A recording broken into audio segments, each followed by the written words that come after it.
Oh, yes. This is the Hardcore Marketing Show. I'm Casey Cheshire, your host for this epic journey. And today's show, sponsored by Cheshire Impact, on a mission to help people maximize their use of Pardot and Salesforce. CheshireImpact.com. Bam.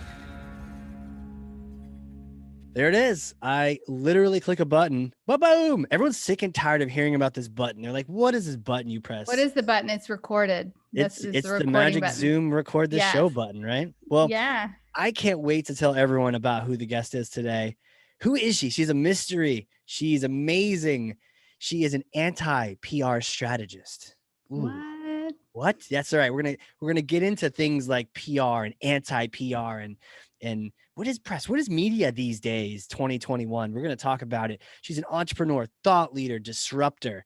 I'd even say troublemaker, podcaster. Has her own show, and she comes from the crisis management side of the world. So we've got stories to tell today.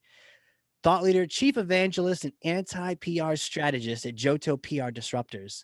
Karla Jo Helms, welcome to the show. Woohoo! Hello. That's fun. Yeah. You know what I want? I want whatever you wrote up about me so I can give it to my team. Yeah. You know, there's a running joke that some people take that and they put it as their wake up alarm clock in the morning. Oh, yeah. You know? Well, you know, as entrepreneurs, we need that sometimes because sometimes we're the bug and sometimes we're the windshield, right? True. We just feel that wiper coming, like it's coming to just rush me off that windshield, throw me into the Airstream. Splat. Right? Well, speaking of splat, I need to pass you something. I'm going to pass you. It's heavy, but what is it? Okay. Here you go. Thor's hammer. Grab it. You got Thor's hammer. I got it. Okay. Okay. There you go. Sweet. All right. Wow. One-handed, like a back. One-handed. I'm a boss. You play tennis? I'm a boss. That was impressive. Okay. Take Thor's hammer, smash for me some kind of marketing myth, bogus strategy, some kind of misconception. Set the record straight once and for all. It is absolutely bullshit that PR cannot be measured. Bullshit. It's busted. Bullshit. It's bullshit. So it can. It just seems like maybe we just don't know what even PR is, that we think it can't be measured. What do people think it is? They think it's what, like press hits or something? They get too tactical. They get too in the weeds. It's a press release.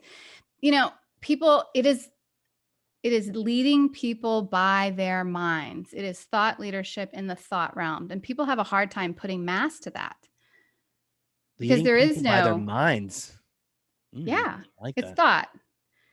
You know, you're creating a universe through public opinion. And before anything ever happens, people have a thought first. They have a thought about something, then they have an emotion, and then they act. So PR is in the realm of thought, and it is really hard sometimes for marketing practitioners to wrap their head around it. So they try to equate it down to what they know. And so they have to find a thing or a tangible, right? Oh, it's a press release. Oh, it's a media story. I mean, it's so vast. I mean, think about controlling or manipulating or even, trying to direct public opinion. How vast is that? That is the subject of PR, right? And we normally get tactical. So we try to just talk about the pieces of it as if that was the thing itself. Yeah. And, you find your more seasoned marketers. I've even listened to your podcast before, they get really pissed off when, it's like they get relegated down to writing a press release, right? Oh, sure. As you take offense at that? No, I don't. I think they take offense to that, and rightly so, because maybe they're dealing with CEOs or maybe they're dealing with people that don't know. And, all of this attention and effort is being put on this one press release when they know at the end of the day, that's not going to make a bit of difference by itself. It's true. Right. Love that you're calling that out, right? Even a couple months ago in my own company, we were like, oh, let's put out a press release. And you're like, well, we just, but why? Right? Yeah, why? Right. Yeah. And there are very exact reasons why, but if you don't know the math behind it, you don't know how it can be measured, and you don't know really what you're doing, then you're going to F it up and you're not going to be able to measure it. And you're going to feel like you're being jilted, right? Mm-hmm. Or the CEO wants to do it, and, maybe they go, oh, he just wants to be in the news. He likes to see himself. But there is a mathematical reason for that. If you know how to use that with your marketing, you can really track it. Yeah. And you can get more ROI for your marketing for sure. So what is it then? What is it really? It's influencing the thoughts, and you're like the original provocateur. You're changing people's minds or something. Yeah. I mean, it's happening to us on a daily basis all the time. People just Yeah. don't realize that that's how good it is. Right. And it's True. been used and disabused, right, throughout history. But let's put it into terms that people do understand. When there's a crisis, when your reputation's at stake, you had a breach, your president's been embezzling funds from your bank for 26 years, and you just find out, someone gets caught, in a uncompromising or compromising sexual situation. Yeah. Work, Like, right? didn't Uber, they had like shenanigans going on? Shenanigans. I love that word. Yes. They had shenanigans in the stairwell. They were like used devices. Shenanigans. Good word. Yeah. That stuff happens. Oh, if I mince my words today, it's because I'm hungry. So I get a little like loopy. Sorry, guys. I needed the hamburger right before this. Words in to this. French fries. Like riled up. So you're just like smashing more myths. I know. If I had some French fries right now, we'd be like full throttle, right? So you'd be even more hardcore if you had French fries. Even more hardcore if I had somebody got none of us have anyone nearby. Somebody get this woman French fries. So crisis management. Let's go to a crisis. Yeah. Okay. What is the first thing that a corporation says when the shit hits the fan? Call the PR firm. Oh, okay. I was going to say, ignore it, pretend it didn't happen, but yeah. Some might, but call PR. Okay. Call the PR firm. Why? Why do you think they do that? I'm asking you here. No. I'm thinking about it. They would call the PR firm because it's like, what do we do? Like, this is out. I don't know what to do next. At least that's my thought. But why? Like, let's go down through the thought process. Okay. Like, so they don't know what to do, but why? What are the consequences of shit hitting the fan? Bad reputation, loss of trust from the customer, sales decline. What does that always equal? Lose money. It costs you money. You're going to lose sales. Yeah, completely. Yeah. You can't sell, you can't hire, your marketing won't work. You may even be cut off from certain channels of being able to. Yeah, there's certain groups that, like, if you're part of the Salesforce ecosystem, you probably shouldn't be all mouthing off to anyone in senior leadership on Twitter. And there have been some apps that have done that, and it's like, if that happens and it gets to the boss in Hawaii, he can just cut you off the platform. Cut you off, right? Yeah. So it always goes down to money, right? Okay. Gotcha. And so when we used to, and that was all I was doing, and that was a part of my career, we would go in, right, to a company that was in trouble of these things that are happening, which I'm all into. I cannot communicate what happened. I'm all under NDAs with that, right? But what we would do is we would look at the revenues, right? That was our barometer. Really? And then because we have to stop the bleeding.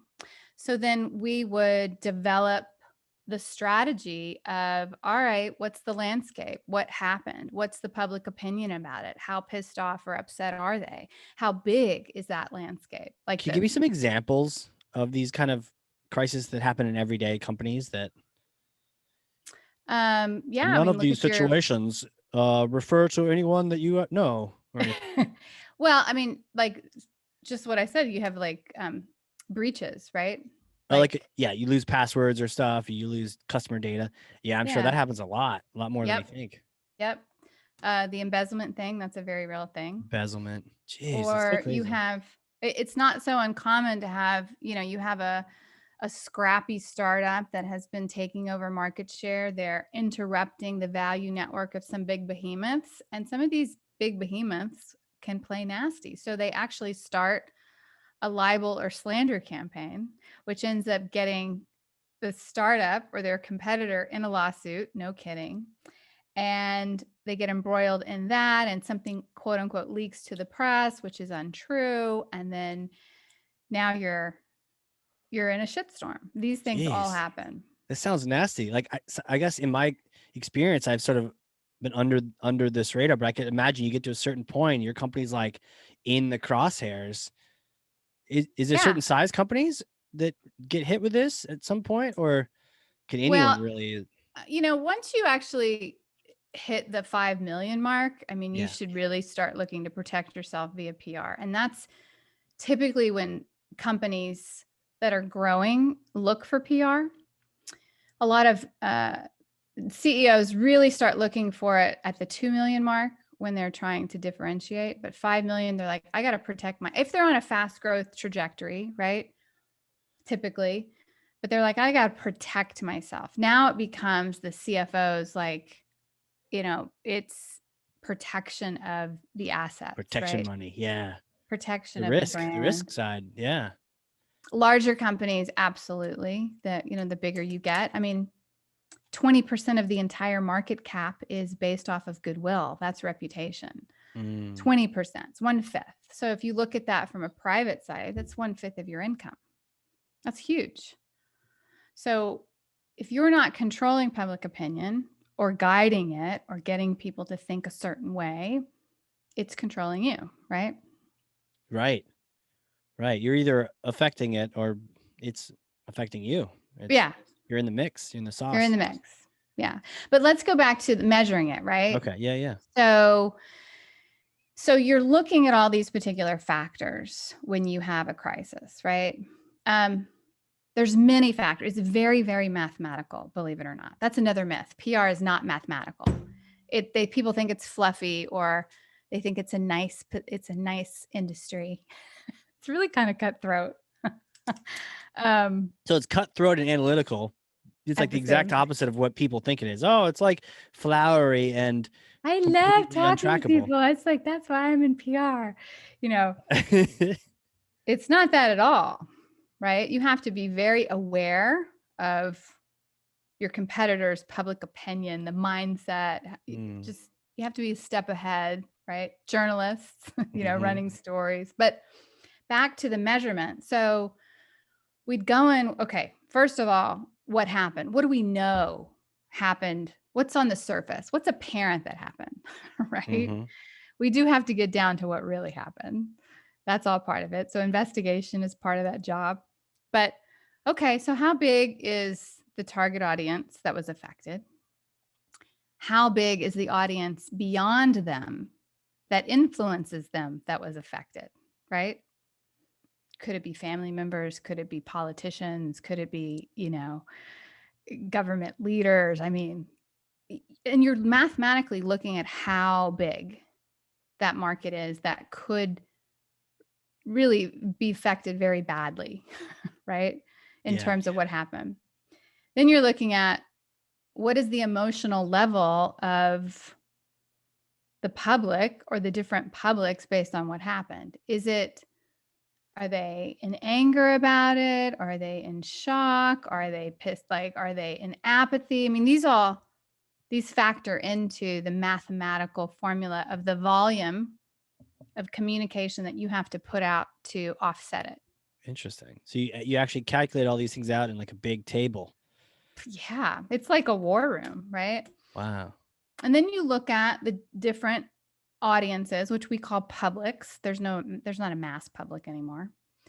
And you look at, okay, low-hanging fruit. Who do we have to handle first, right? What's our message to them, right? And you're working out your message to all, and you have to do this very fast, right? Because people get pissed off when you wait too long. You've ever seen a breach and then the company doesn't reply for like a week. Yeah, it happened to Garmin recently.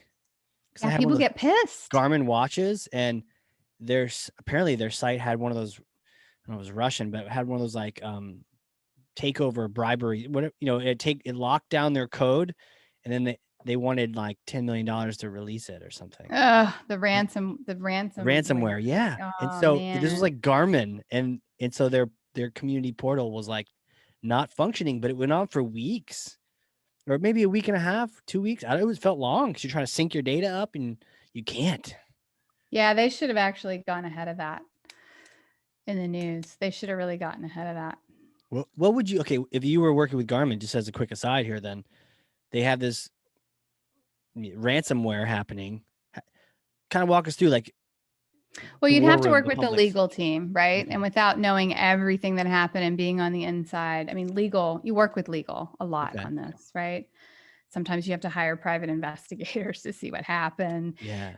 But initially, what I would do right off the top, but only from what you've told me, right, is, and let me tell you this, we work in the cybersecurity industry. I mean, even the best of companies have been affected by these type of ransomware attacks. Sure. Right? Gotta be ready. Yep. I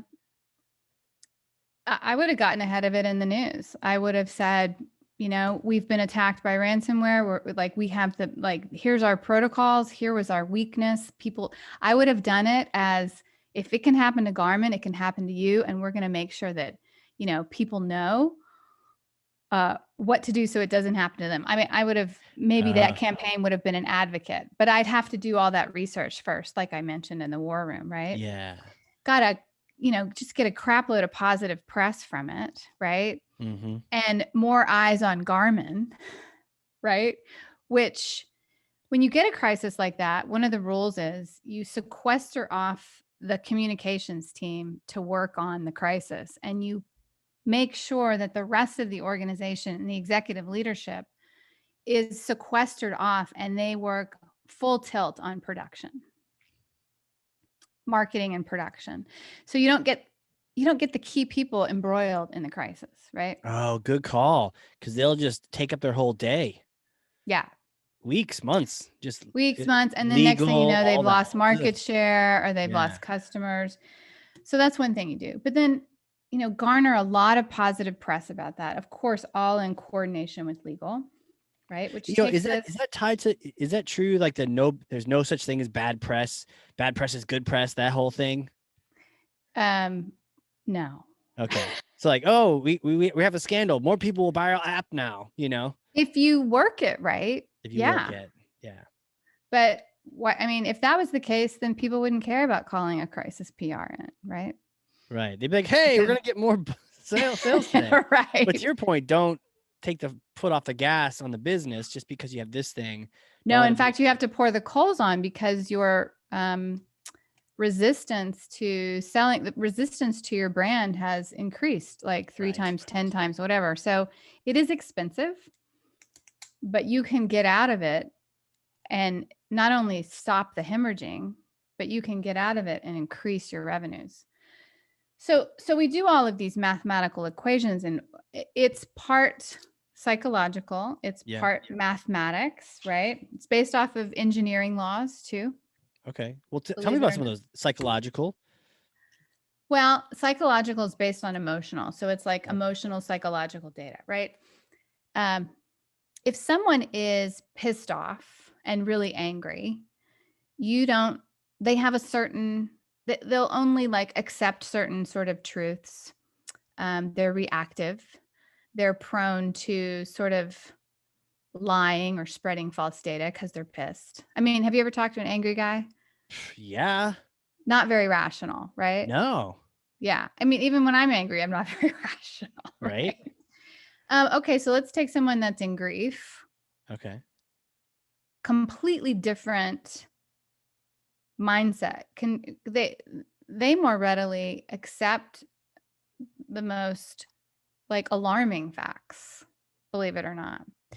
It's very easy to bowl them over. It's, so when you're talking to your kids, if they're crying and bawling, you're not going to be if you really want to reassure them, you're going to do it in a certain way, right? Totally. Yeah. It's the same way on a mass scale. You have to really understand that. Okay. Right? I like this. So the piss people, how do you deal with them? How do you, they don't want to hear your bullshit. They don't want to hear your facts. It's all lies anyways. How do you got a bunch of piss customers? Well, that's another aspect of it, because when you're doing this whole strategy and you find these particular publics, right, you're identifying them. You have to figure out who their thought leaders are. And you go, and that's how you convince those particular markets, and you get on those channels of communication. They'll listen to that, right? So if somebody's pissed off, I mean, you want to acknowledge how pissed off they are. Like, yeah, I fucking get it.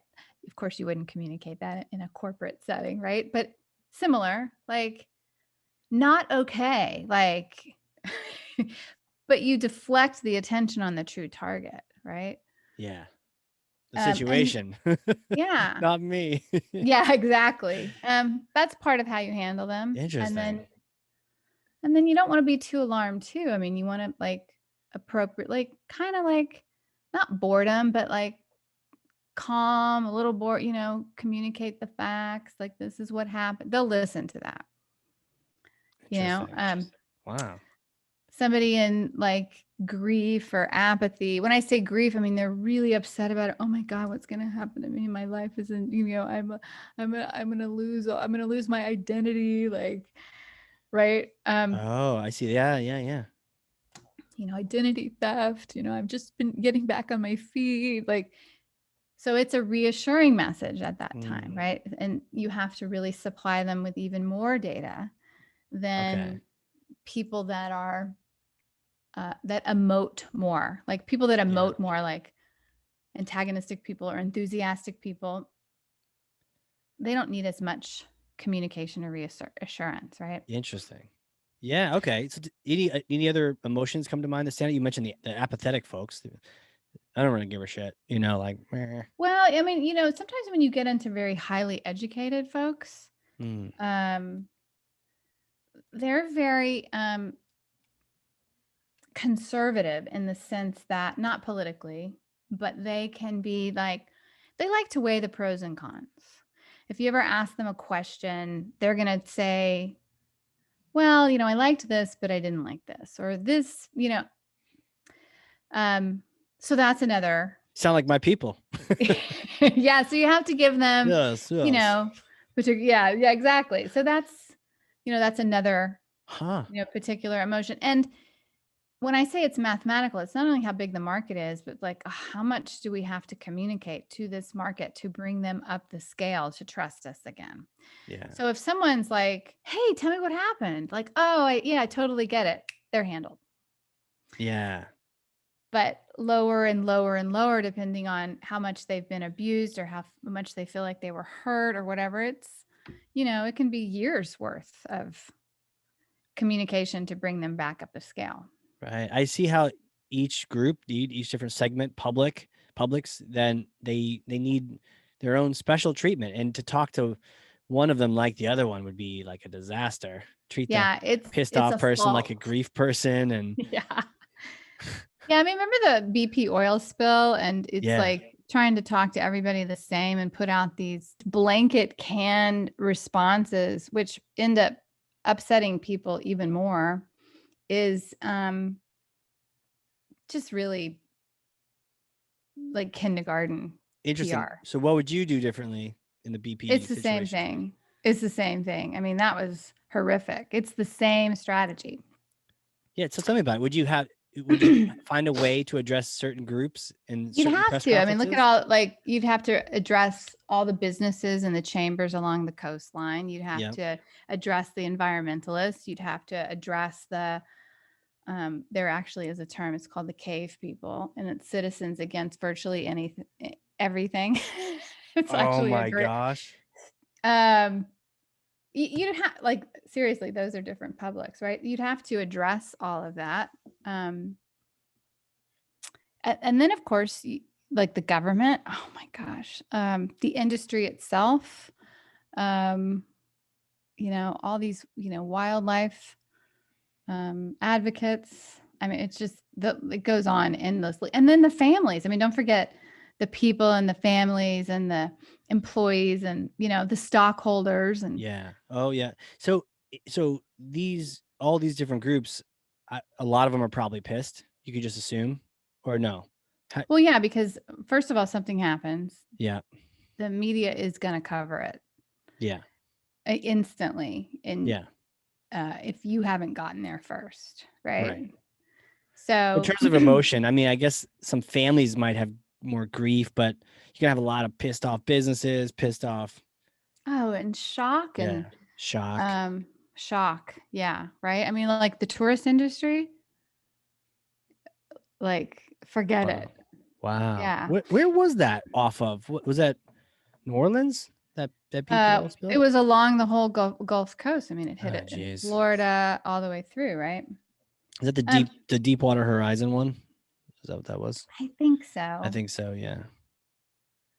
But even in those particular campaigns, like you have different stages. Like first you're mitigating the damage and you're getting the information and you're being as transparent as possible and you're updating the media on this because of course they're going to want to cover it. This gives them more attention, more eyes, right?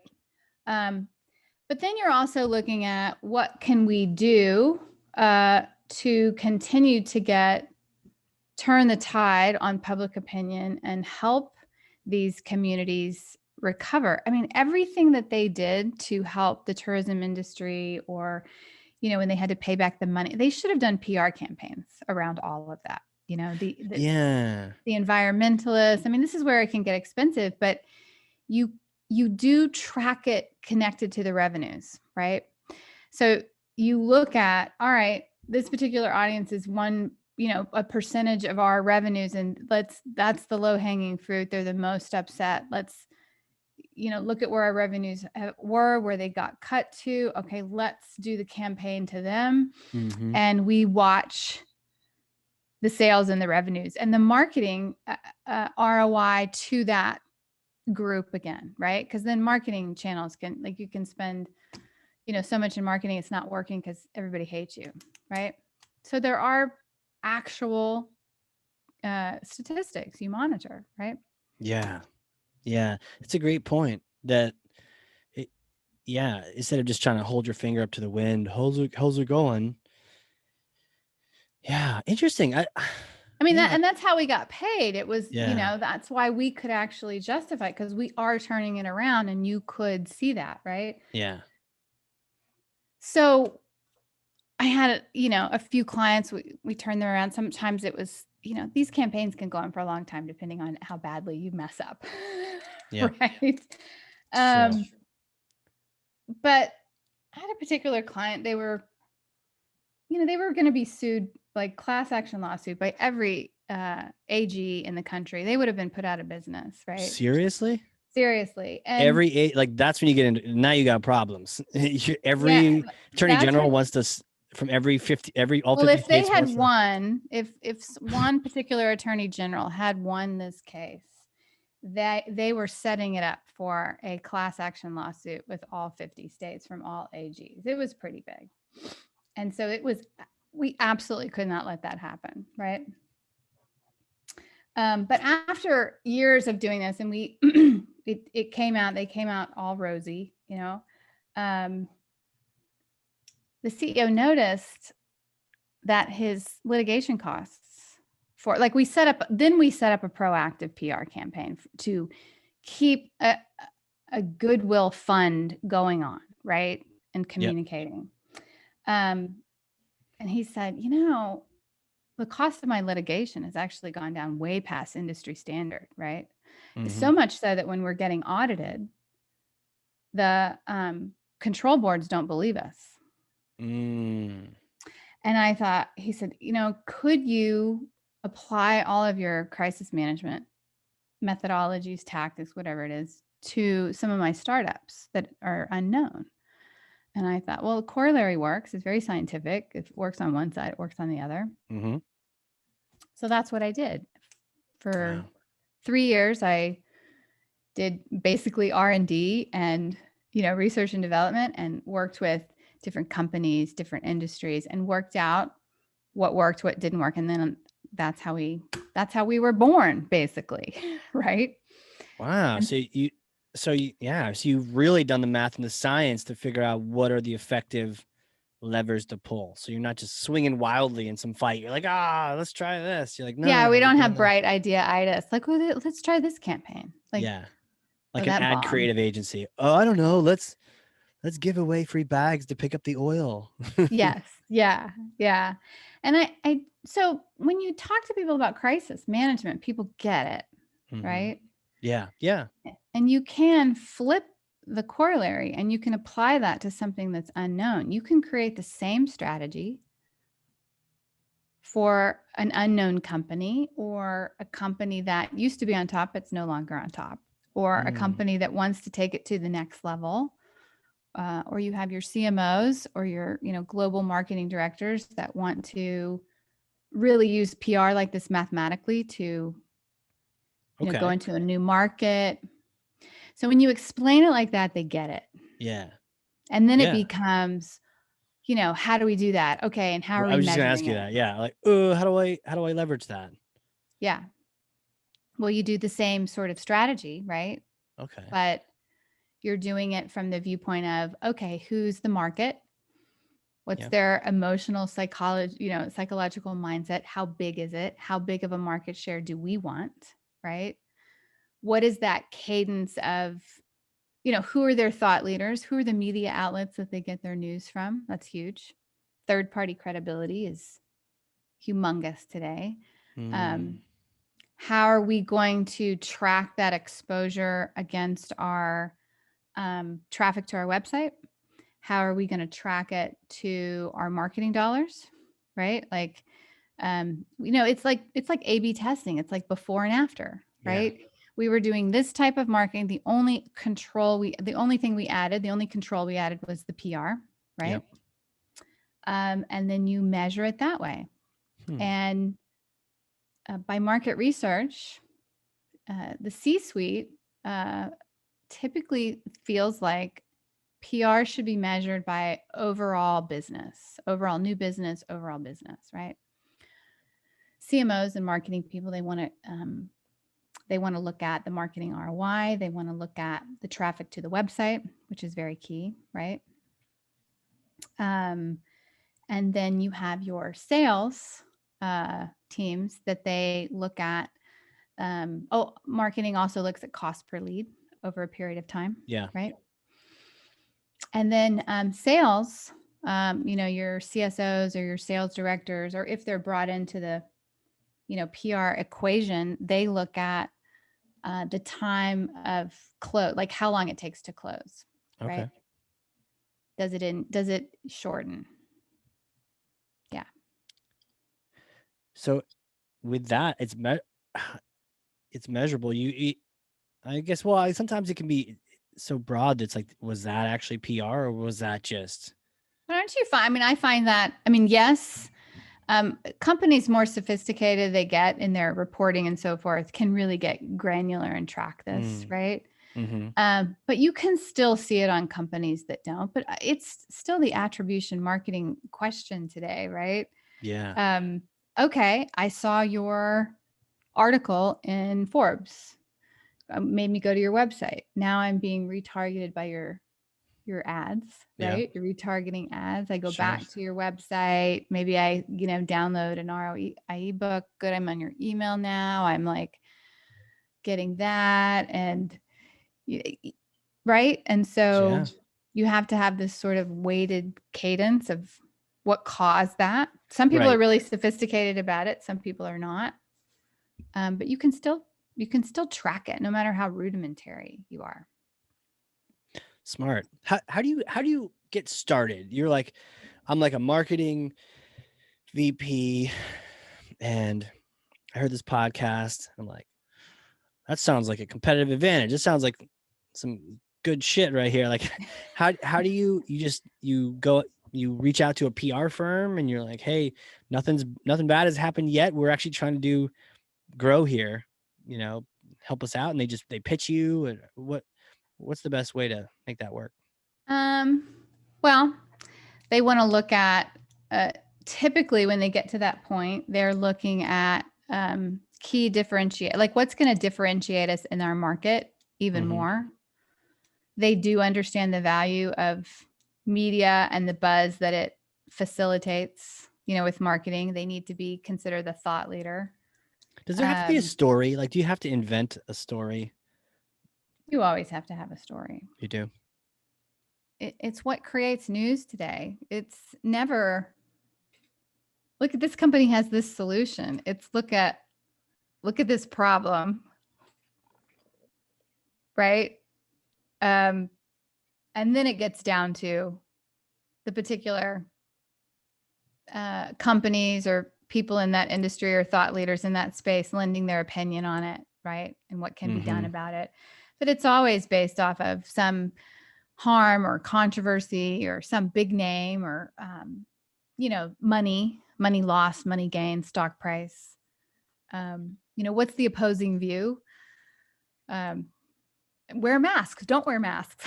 Right. Right. All the different invalidation of something, right? It's like, it is a formula, right? So you have to really look at, okay, number one, do they have a story and what are they doing? Is it really contributing to helping people through these issues? Right. I'm not talking about product PR. I'm not talking about, well, it could be, consumer products, but that's typically different. I'm talking about a lot of your B2B companies and services. Totally. Right? Yeah. That's a lot of people listening too. Yeah. Yeah. So number one rule, don't ever talk about your products and services. Talk about the problems that your clients are facing. Right. So what are, the problems that, for instance, trucking carriers, right? Or retail shops like Amazon and FedEx and all of those that are, delivering goods. What problems are they facing by having a shortage of 90,000 truck drivers a month in the US, right? How is that affecting the shipping goods and this and that? And your product, say, trains truck drivers on simulators to get them trained faster and get hired faster and yada, yada, yada. You speak to that problem. Gotcha. Right. Natural consequence in communication. They want to know, well, how would you solve that? How would you solve that, Casey? Right. Right. What's going on? Good marketing.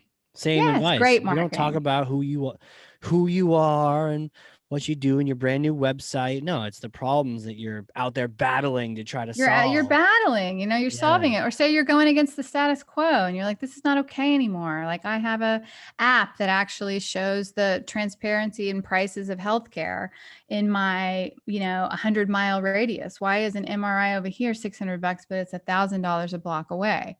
Yeah. Like those kind of stories, right? Yeah. And it's not you saying it, it's somebody else saying it. Right. Somebody else who has the attention of, say, 1 million people or 10 million people or 30,000 people, right? So that's one aspect. Okay. Yeah. Where do things like Instagram, thought leader, I guess, Instagram, like stars where they've got millions of followers, and is that just another part of the equation? You're like, okay, who does this public listen to? And then you go after them, whatever medium they happen to be on. Yeah. It's another part of the equation. Yeah. Sweet. Yeah. I kind of see you in like some laboratory with this huge chalkboard, chalk, just writing all these symbols on the board. This huge equation. Well, it is actually kind of like that, right? Yeah. People don't really know that about us or, even this section of the industry. There's not a lot of us. There's not a large percentage of us that have this crisis training, right? But yeah, I like the analytical aspect to it. It makes a lot of sense. So you call a PR firm up, right? Yeah. Back to that. That's good. What I'm finding is that people are asking very antiquated 50-year-old, 70-year-old questions. Yeah. Like they just watched Mad Men and they want to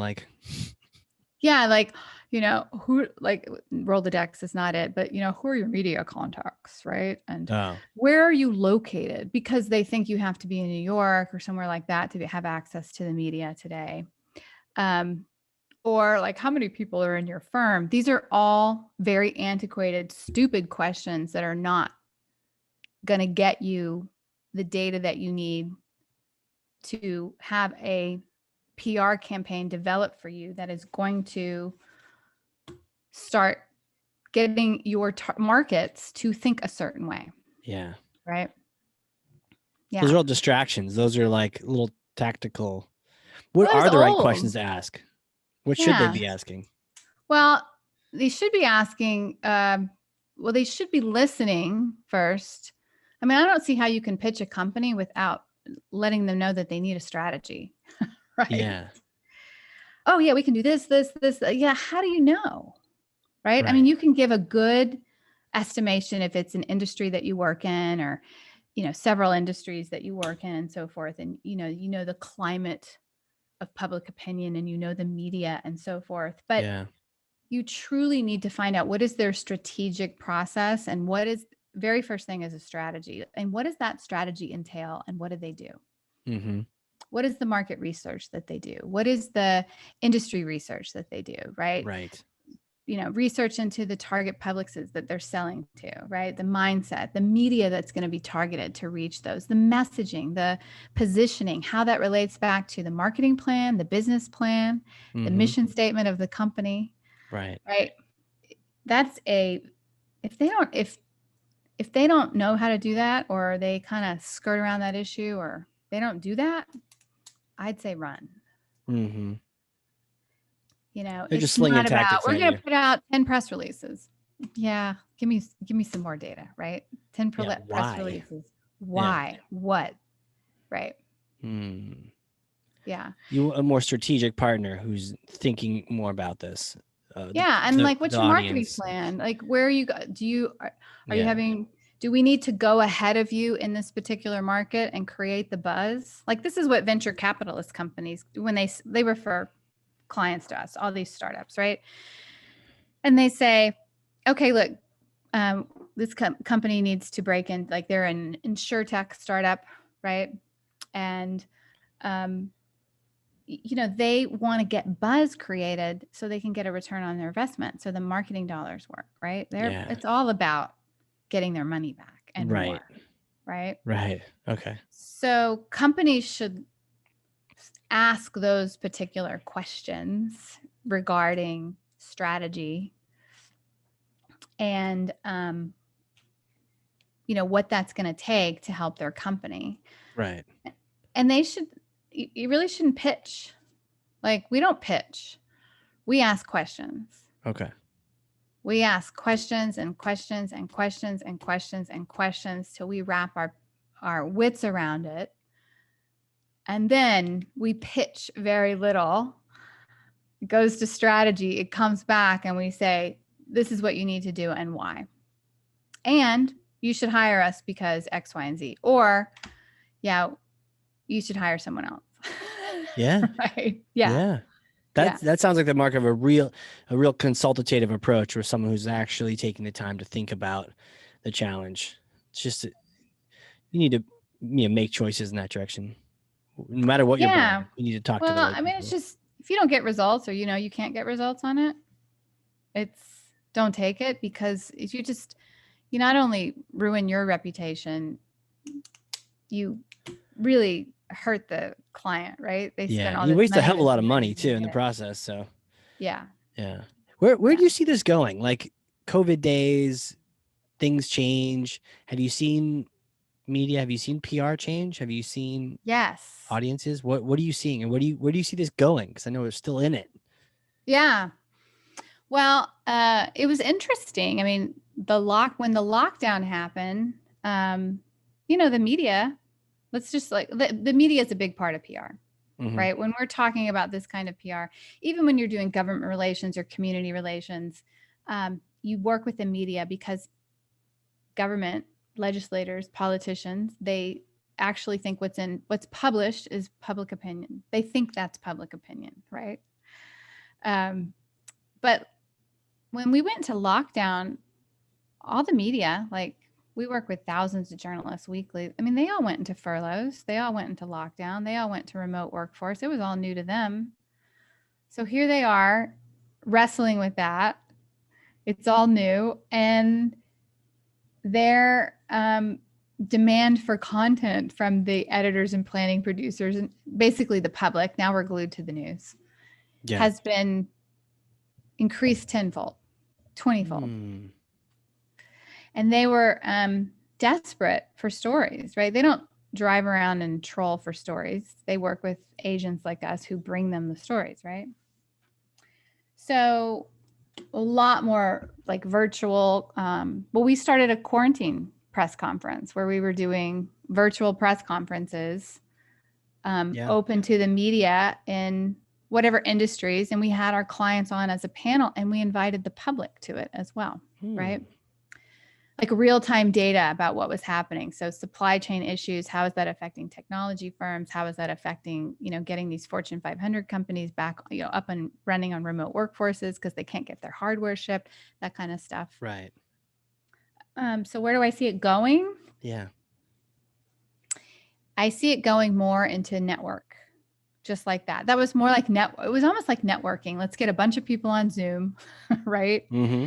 And let's let the public get involved. The public could ask questions at the press conferences. The press were there. They were listening to the public ask. That's sort of like a network.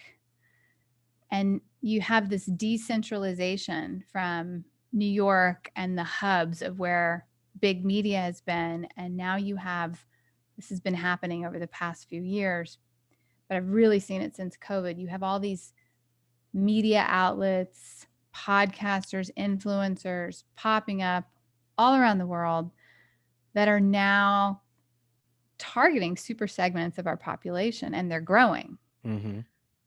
Right. And that's replacing big media. Yeah, totally. And that's just going to be more and more where it goes. So people go, the media is going away. Yeah, but everything that's being replaced by it's being replaced 100-fold by so many other things.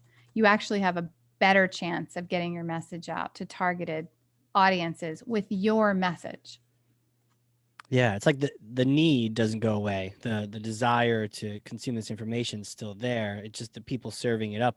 People are choosing to have other people serve it up. I think about like the space industry, and there's a bunch of particular nerd thought leaders on YouTube that are often wherever Elon is, or for the next launch of Starship 9 or Starship 8, and they're awesome. And you can watch the launch live from them, and they are the thought leader. They have millions of followers.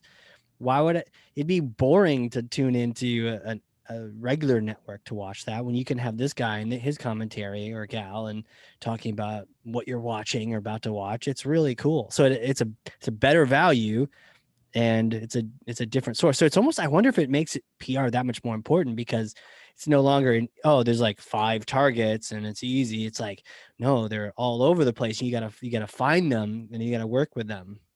Yeah. Well, I can just tell you by all the reach that we get. I always look at marketing and sales as a barometer of what's happening in our industry or with companies that the industries that we serve, and people are really realizing that. So the answer is yes, it's become more valuable. Yeah.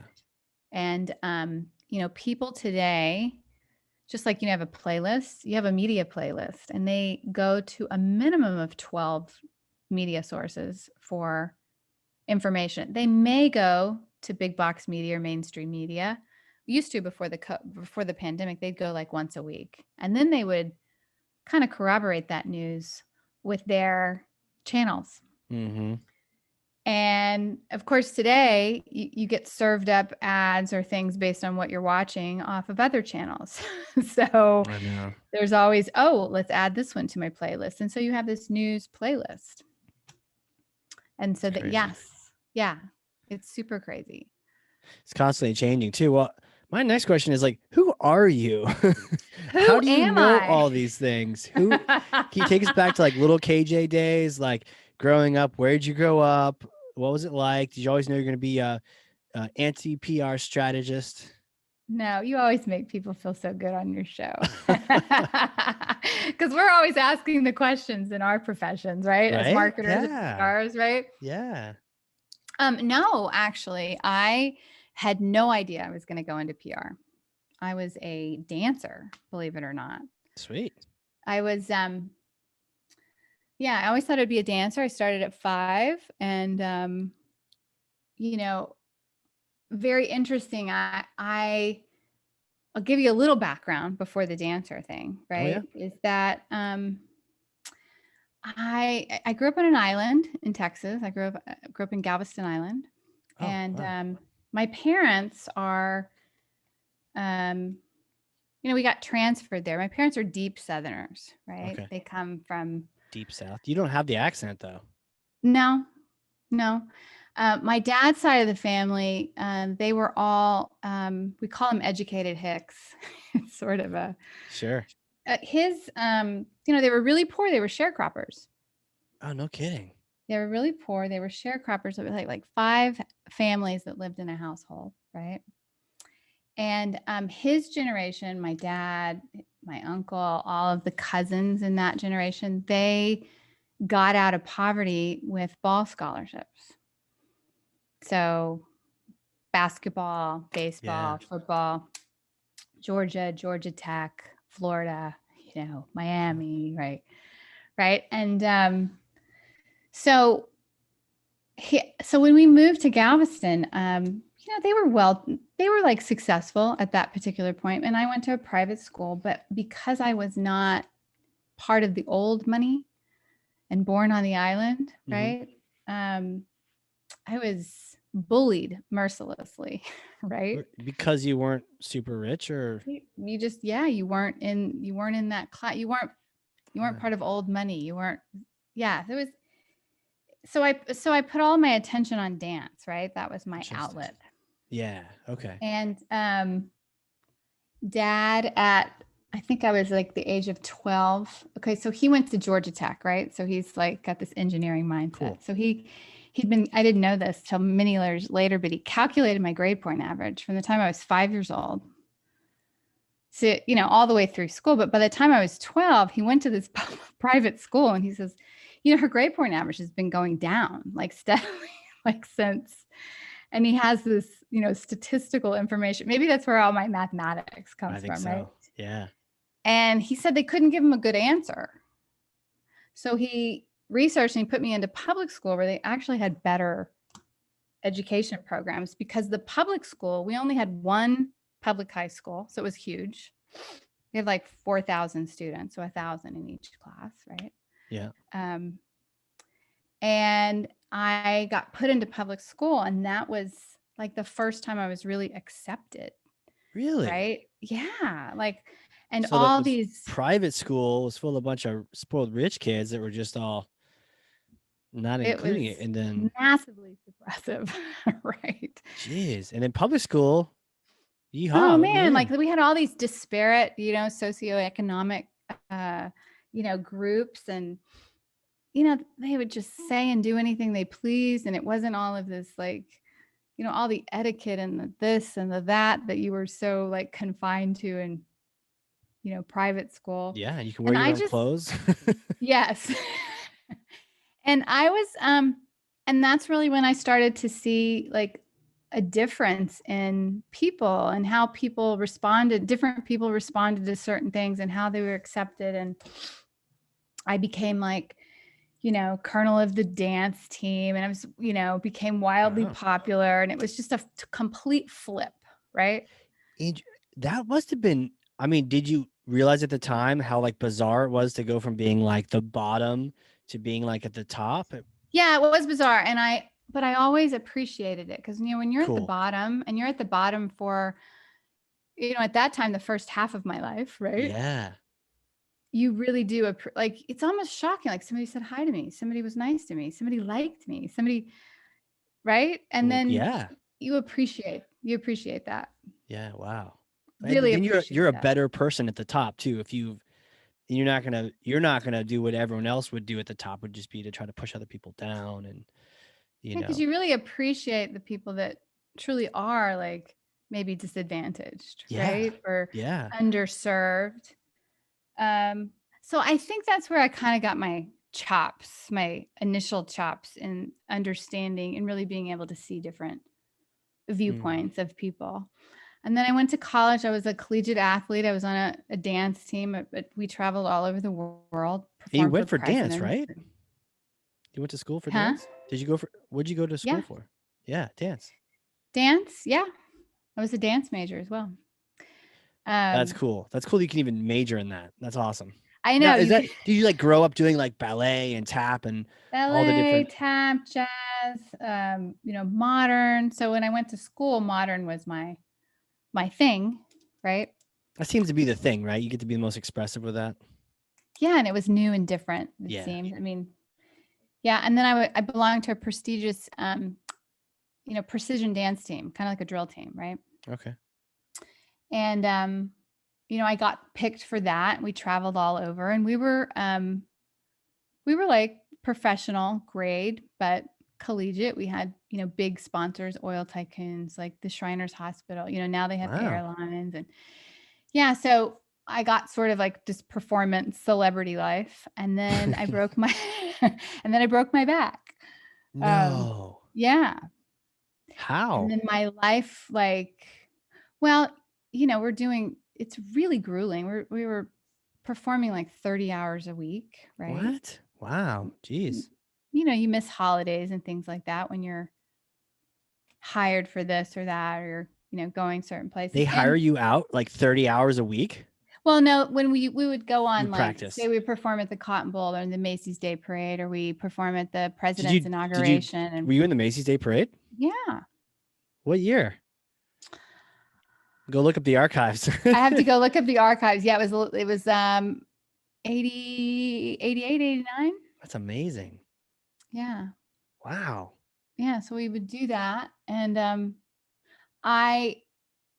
it's just hard on the body. Like, we would have injuries. Girls would have knee injuries or this or that. And I just had several vertebrae on my fracture. I mean, like fractured vertebrae, several fractures on my vertebrae that, they had to stop me from dancing, put me in a back brace. Were doing some moves over and over again, and that just sort of.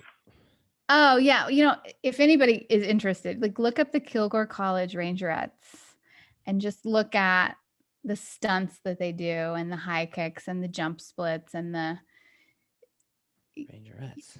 Yeah. So they're just doing a bunch of, you're just really pushing the extreme. Yeah, it's like extreme dancing, right? They're still around today. They've been around since 1940. Wow. Yeah, so that was devastating.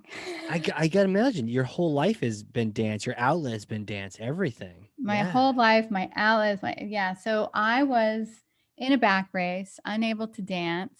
And then, by year 20, I was 20, 21, my life felt over, right? I bet. And my dad kept trying to help me. I was probably recalcitrant, super depressed, right? Mm-hmm. Yeah. I said, okay, I'll change my major. I went into poli-sci, and I was like, that sucks. And my dad kept saying, you should go into PR. And I'd be like, what? Yeah, you should go into PR. You know how to talk to people, you know how to talk to different people. And he did that for about 6 months, and he would go through every gamut of PR position possible. And by the time he got to social worker, which I don't know where he picked that, I was just like, you know what? That's it.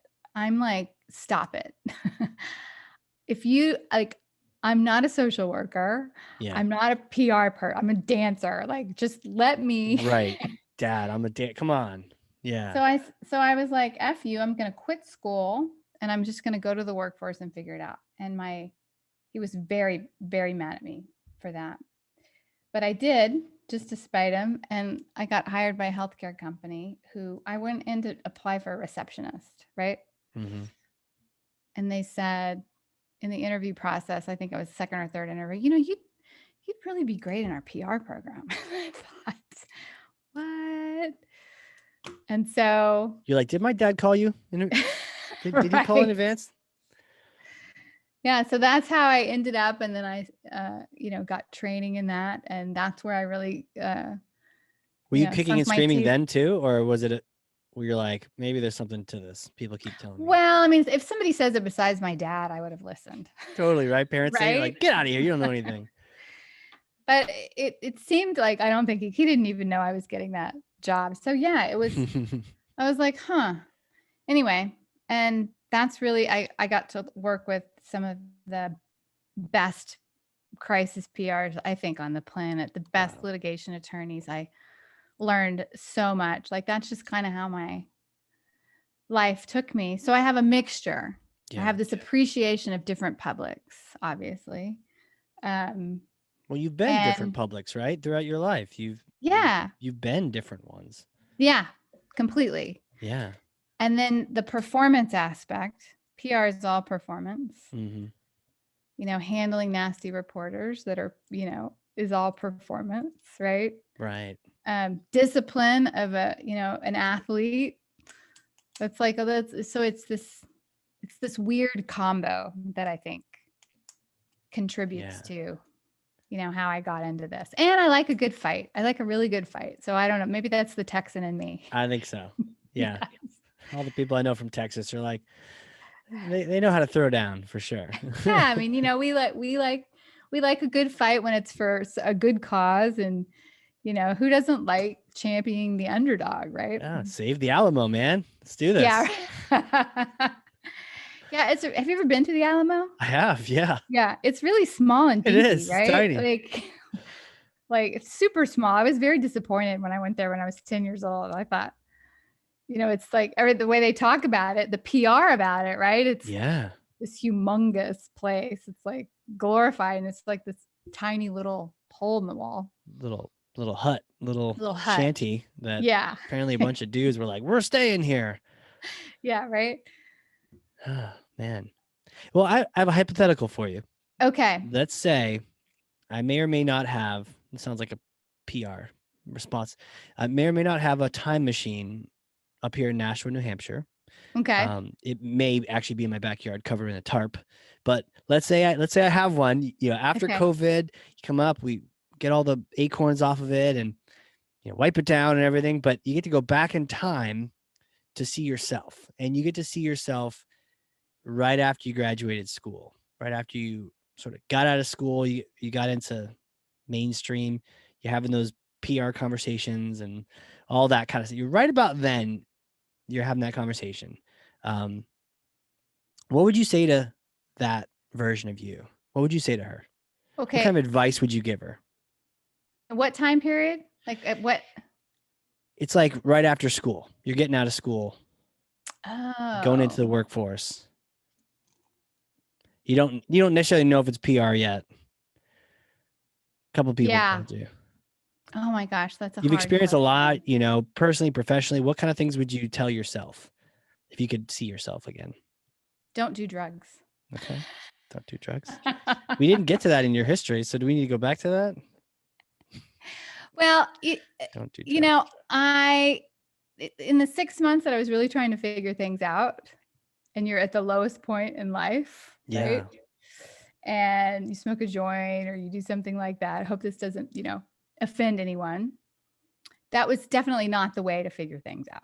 Well, your back was broken, so unless people also have broken backs, then they can shut the hell up, right? Like, So right? You were in a tough spot. So you're trying things out. It was a tough spot, but I say that now because I do believe it took a while for my mental acuity to really come back, because when I was thrown into the workforce and I ended up doing what my career was, I was a little like, I wasn't as sharp as I was as an athlete.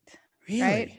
Yeah, it was very noticeable. Like, because you have to think on your feet and I really wanted to do something with my life. And I felt like for some reason, whoever above has given me this opportunity. And I do remember for a good 6 months to a year that I felt sluggish, slow, not as my mental acuity was a little like, it took a while to get that back. And I do believe it was because of that. It could have also been the just like not working out as much too. Oh yeah, totally and completely. Yeah. But as a person, I mean, that was my reality. And I just felt foggy. I hear you. Felt completely foggy. And I think that I would have actually figured things out sooner. Had I not resorted to that particular path. Yeah. So, luckily it was only like a stint in my life, but sure. That's what I would have. People always say, what would you do differently? I wouldn't do anything differently. That's the one thing that I would never do again, though. Interesting. Yeah. When I asked this question, I asked this question to everyone. No one is really using that time to avoid a path. Usually they're just encouraging themselves or telling themselves to like, look over here, maybe just a little bit sooner, Well, the encouragement would have been, I needed to believe in myself because, your whole life is deflated and you could go, well, I didn't have, I had all my eggs in one basket. Don't do that. But it was really like life bleeds, man. Like believe in yourself. I didn't believe in myself for that period of time. And I went down a path that I don't think was very healthy. Yeah. And now what is it? CrossFit, paddleboard, surf? Yes. Do it up. All of the above. Yes. Yes. People, you can't get you out of the gym at this point. You just got that's a big part of my life, right? It always has been, right? You're able to do a lot of that still, even the back. Like, is it the back healed completely perfectly? Really? Yeah. Have you called the Rangerettes back up and been like, "What's up? No. I got some I go back and visit them, business. Right? Yeah. I go back and visit them. That's cool. But yeah, my tenure was over there. When I had my broken back, I wouldn't have been able to go back in. And competitive sports is, when you're out for 6 months or a year, you're kind of toast, right? You're out. Yeah. Yeah. Tough. So yeah, it healed perfectly. I have no issues with that. It's a long gone thing. And I'm as active as ever. That's awesome. Do you have any favorites these days? Any favorites as far as what I like outdoor to do? adventures? I got a new bike. Yeah. I got a new like a mountain bike or no, I had one. I had one of those Cannondales.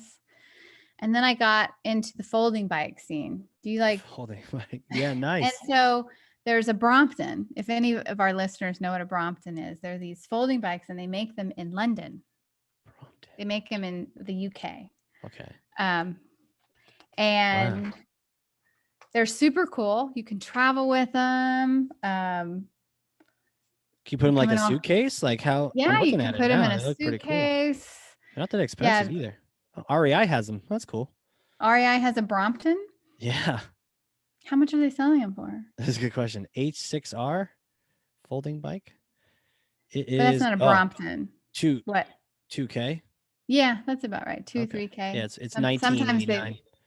Yeah, sometimes the newer ones are, can be very expensive. But I really like riding those along the water or the beach or not on the beach because they have really tiny tires, but they do. Like tiny tires. It's almost like a little. But they're cute, aren't they? They are cute. Yeah, especially if it folds up, doesn't take a million spots. Nope. Especially if it's condo life, it's like great. You can throw it in your car. You don't have to get a bike rack. You can travel with it. We sometimes go to Key West. We put it in the suitcase, take it down to Key West, and then you ride your bike all over Key West. Wow. Stuff like that. Yeah, that would be awesome. Cool. Yeah. Well, I see a picture. I see a picture of someone holding it. Now it makes sense of how small it really gets. Yeah, it's fun. So I can't go on like the mountain biking trails or anything like that anymore, but there you go. Yeah, well, that's just reckless craziness anyways. I've known some people that do that. And have you seen the video? They have videos of people like with those cameras on that just fly down those mountains. Yeah, I've often said in my next life, if I come back and I live again, I want to be an extreme sports person. I want to do that kind of stuff. That'd be fun. Agreed. I think what I said, I'd want to be a Coast Guard rescue swimmer. That's what I would. That's what you want to be? Yeah. Well, yeah.